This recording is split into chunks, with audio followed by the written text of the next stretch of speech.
LCARA Ham Radio presents a Time Machine Tuesday vintage video release. Welcome to Lake Cumberland Amateur Radio Association. You can find us at LCARA.net, on Facebook, on YouTube, and on Instagram.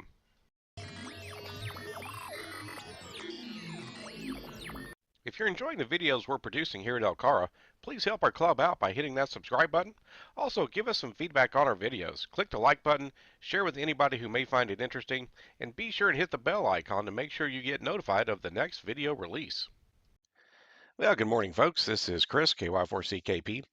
And today we just want to take a few minutes and talk about something that I think is probably at the top of everybody's list when it comes to being into amateur radio, and that is doing chores. Everybody's favorite topic, doing chores. Maintenance. Maintenance. It's a good time of year to talk about this for any clubs or anybody who may maintain a repeater or any other kind of clubhouse or club equipment or anything. Maintenance, and in maintenance is something that we really need to do and be doing. It can be kind of easy to forget or sort of let slide sometimes. It's not always the most fun thing, most fun part of amateur radio, but it is necessary. And as we've been showing, with our YouTube channel being more one of the channels that's a little bit more club oriented, and as we've kind of shown throughout the last year and a half or so, various club activities, and we've shown not only fairly fun and exciting club projects, the emergency communications trailer and different things, but our other series, the big series, the abandoned repeater site, kind of showing how to build up and refurbish a repeater site pretty much from scratch, other than starting with at least a decent tower being installed. But as we see with some of these pictures here that we're rolling in, and this was from a relatively recent workday that we have. Now, not all clubs have organized workdays, and that's fine. Whatever works for any given club is fine. Our club does have two organized workdays per month. They're on Saturdays. One is geared for our primary repeater site. The other one is geared for our secondary repeater site, which is the one that we're refurbishing in the abandoned repeater site series right now, because we had to leave that one for not quite a year, 8 months, 10 months, something like that. But it had needed a lot of maintenance before then as well. And in that series, you can see how much effort it's taking to kind of get that site back into a little nicer shape, and there's still kind of a long way to go. And we'll continue to document that.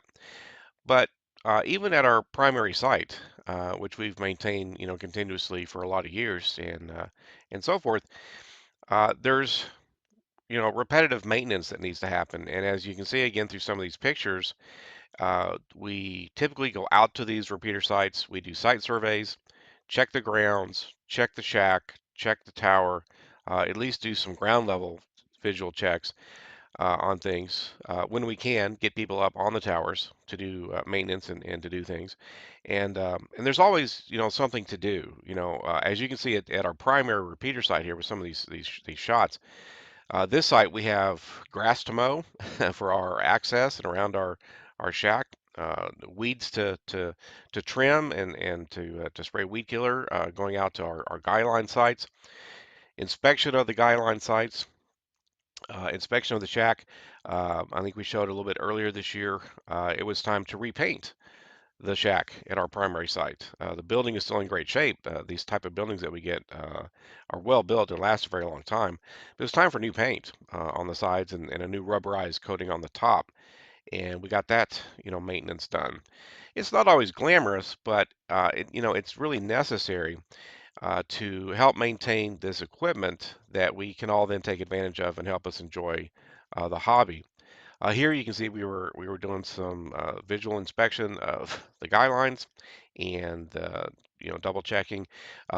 Most of the brown that you see on these galvanized lines and stuff, it actually isn't rust. It's really more of just kind of a patina and stuff. We were looking at these really carefully, and it really isn't classic rust. So all of our lines looked like they were in good shape. They still had a good, decent tension on them, and of course they have those kind of keeper wires put in there, so they can't really back out easily. But this is just the kind of stuff we need to do. We still have other maintenance at both locations we need to do, and of course we're still building out the secondary site, and that series is ongoing, and new videos are coming out um, almost weekly, a couple times a month anyway. We have a lot of tower maintenance. That's one thing we need to do at both locations is we need to do some more tower maintenance. Both locations have been around for over 20 years and more than that, but uh, in amateur radio hands for 20, 25 years, I guess. And as far as tower maintenance, we need to continue bringing down a lot of old unused cabling, um, large and small hardline and different things that just haven't been used in years and we don't have a use for. And it's not even easy to get them off the tower really, but it needs to be done. And some other kinds of coax, LMR 400 and whatever else is up there. Double check, at the main repeater site, I think we showed this in the earlier videos, we replaced our two main antennas. They'd been up there a long time, 10, 12, 15 years, I don't know, whatever it was, 20 years, and worked 70 centimeters and 2 meters, but we knew we were having problems on 2 meters because we could hear it and experience it during our weekly nets and things. And when we got those antennas down, when we got somebody on the tower, KY4BDP Brian, my brother, to visually inspect them, to go all the way up the tower and inspect them. That tower at that site's 100 feet. Yeah, they were in pretty sad shape. It was past it was past time for maintenance on those. So we brought them down and replaced them. I think we're going to be able to refurbish. Maybe we have refurbished one or two of those and eventually get them back into service. But they needed some serious help, and that's just how it is. And so, at this relatively recent trip where we're seeing some of these pictures, this is our main site. We were doing some winterization. Now, there's 2 times a year that we do. Springtime we do summerization, and then late fall, early winter we do winterization.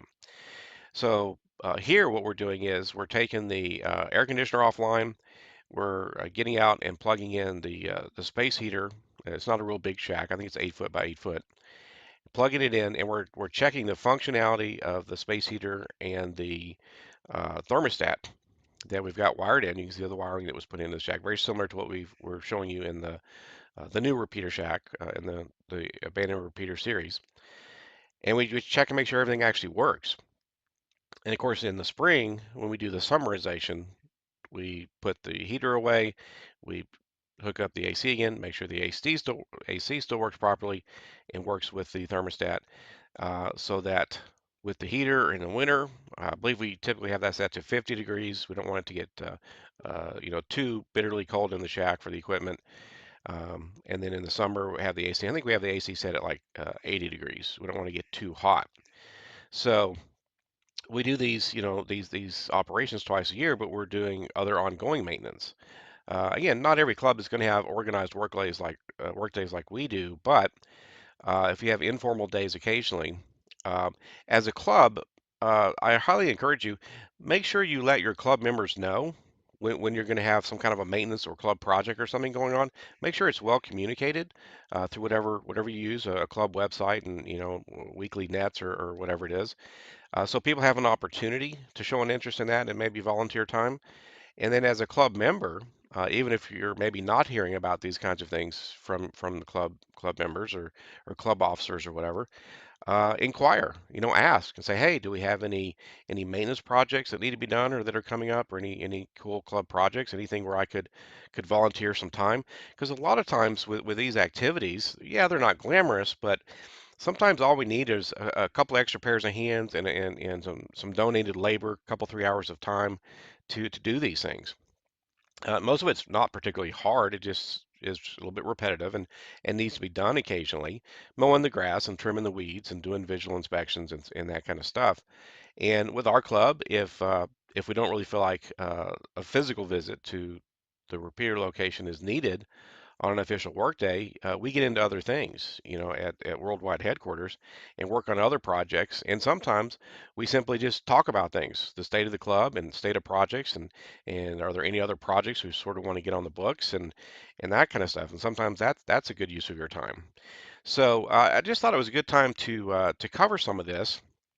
I mean, we've been kind of showing this stuff, showing the club perspective with our channel, and we'll continue to do that and try to to cover hardware and topics and things for maybe newer hams as well. But, this can be kind of an overlooked aspect of things, but it's very important.